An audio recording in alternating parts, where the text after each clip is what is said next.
Okay. That was hilarious. All right, here we go. Inscribed angles. So 9-4. We have, so this is inscribed angles. It's also a word that deals with, inscribed doesn't only refer to like necessarily angles, but we may say something is inscribed in a circle. So when we look at a picture, we have a central angle. A central angle comes from the center, and then it goes out like that. What we know is if this was 90 degrees, then the arc measure AB would be, you know, we already learned that, right? Arc measure AB would be 90 degrees. What an inscribed angle is, it is also in a circle, but it means that the vertex of the angle comes from the edge of the circle and then goes out from there, like that. So now, if we call this arc, we'll go like CD. An inscribed angle, let's make up a number, 40 degrees.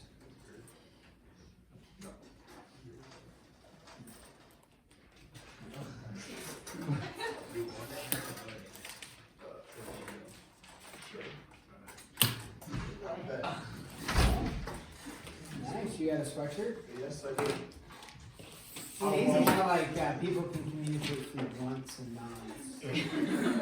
Yeah.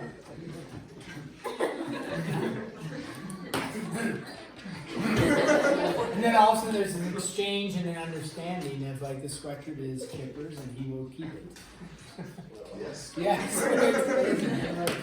Okay, so if this is the case, if it is inscribed, then I'm sorry, not AB, but arc CD, okay, there's a very specific part to it. Arc CD would be half the measure. So, arc CD is, the angle is half the measure of the arc. So in this case, arc measure CD would be 80 degrees there. So if the angle is 40, this would be 80. Central angle, they are equal.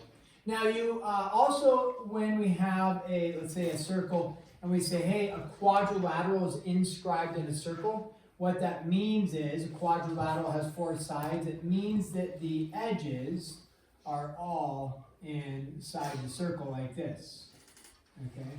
So in a quadrilateral, and if it's inscribed, it means the vertexes of the quadrilateral are all on the edge of the circle.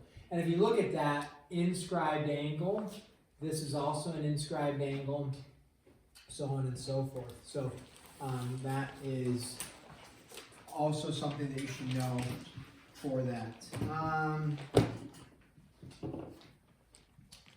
Okay, angle is inscribed, measure the angle, half the measure of the arc, which we just showed. 40 is equal to 80. 2 inscribed angles of a circle intersect congruent arcs of the same arc, and the angles are congruent.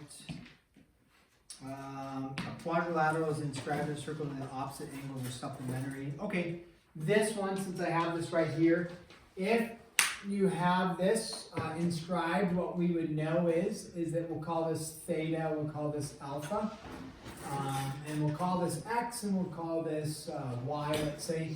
If you have a shape here inscribed in the circle, quadrilateral, then we know that opposite angles, so theta plus alpha, are supplementary. So theta plus alpha is equal to 180, and x plus y is also equal to 180. So if you have that, what you know about the opposite angles is they are supplementary. So those are supplementary, those are supplementary. If you have a quadrilateral inscribed in a circle. Okay, we're going to do a few examples with the picture here in this picture, and then we'll find like arc measures and angle measures. This picture will take a little bit of drawing here. And let's go with this. This is going to be R, and then this is going to be S. Okay, R and then S, and then we have P at the center. That's important to make a note of. This is going to be P at the center, and that goes out to there and out to there. And then we are going to have T down here, and it'll go like that, and then V down here. So like that, and then we have also something that goes down there and down to here. A little bit off here, up to there. Okay, and then we'll get rid of that. We'll call that Q. Q is not in the center. It is not inscribed. It's just an angle floating out there. So it is not a central angle. That's important to make a note of. Things that we know about this, RS segment, RS is parallel to TV. Okay, so those segments are parallel, and that is important for us for this. And then measure of angle RPS is equal to 110, and the measure of angle RSV is equal to 86.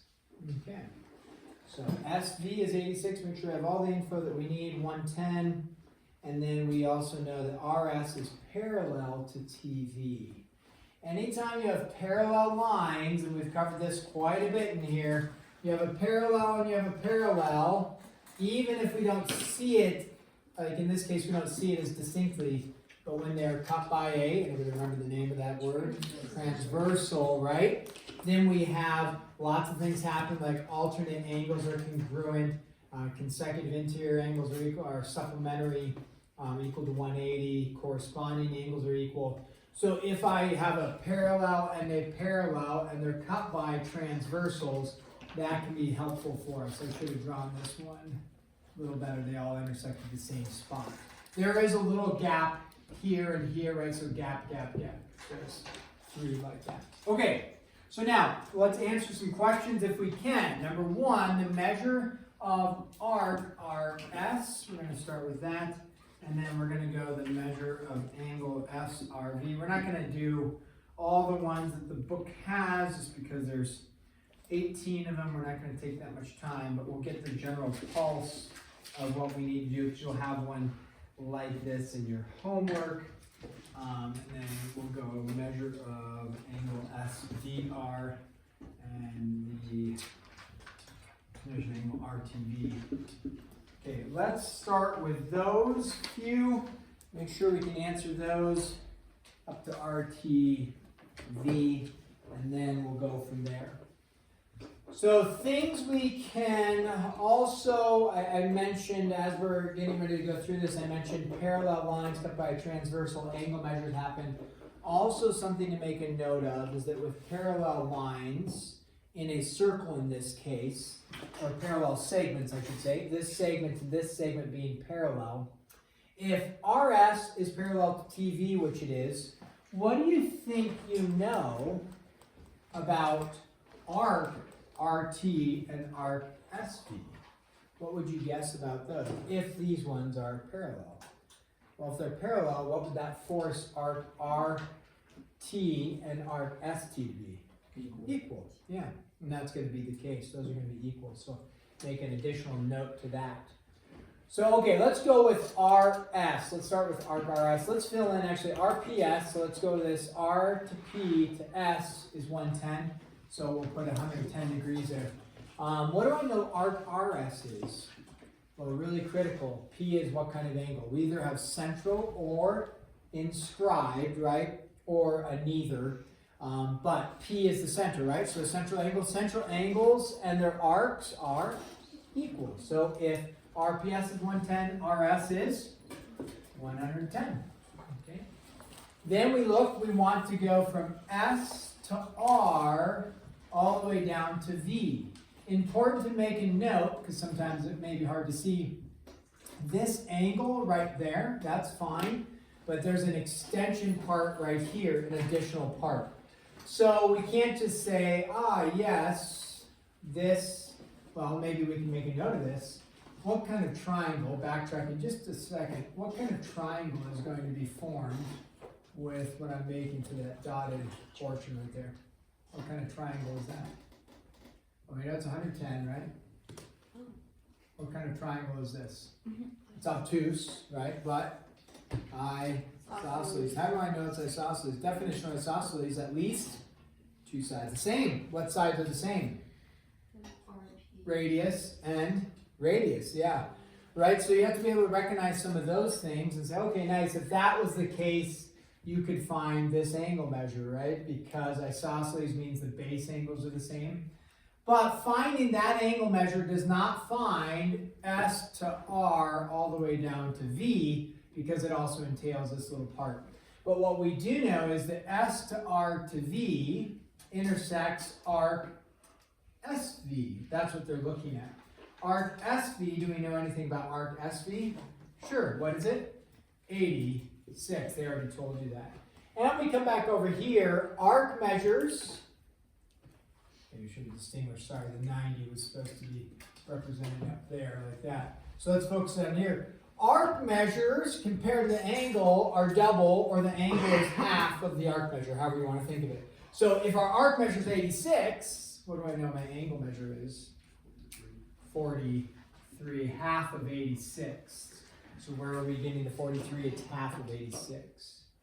Now with that, we just, other things that you could analyze, since even though they might not be asking this whole thing is 86. We kind of paused in the isosceles triangle convo. But what's this angle measure? If this is 110, you have 70 degrees left, right? Between those two. So this would be 35 and 35 degrees, right? So if this is 35 degrees and this whole angle measure is 43 degrees, we could analyze and state that this little angle measure, just for this little portion right here, what's that angle measure going to be? 8 degrees. Now, we may not ask that yet, but it could be something they ask later, like what's the angle measure from P to R all the way down to Q, let's say, making that little angle. That's how you would figure out that type of angle. Okay, let's go back to what they are asking us. What about STV for the angle measure? So go from S down to T down to V, and we say, oh nice, another inscribed angle. Inscribed angles are half the measure of its intercepted arc. S and V are the arc, right? It's formed STV. Therefore, the arc measure continues to be 86. So what do we know this is? 43 again. Okay, now we come back over here. It says, what about S for number 4? S to V to R. So now, what kind of angle am I dealing with? Inscribed again. So it's half of the intercepted arc. We didn't label the arc, did we? But we knew the arc was 110. So if that's 110, this one's going to be half of that, which we would know to be 55 degrees.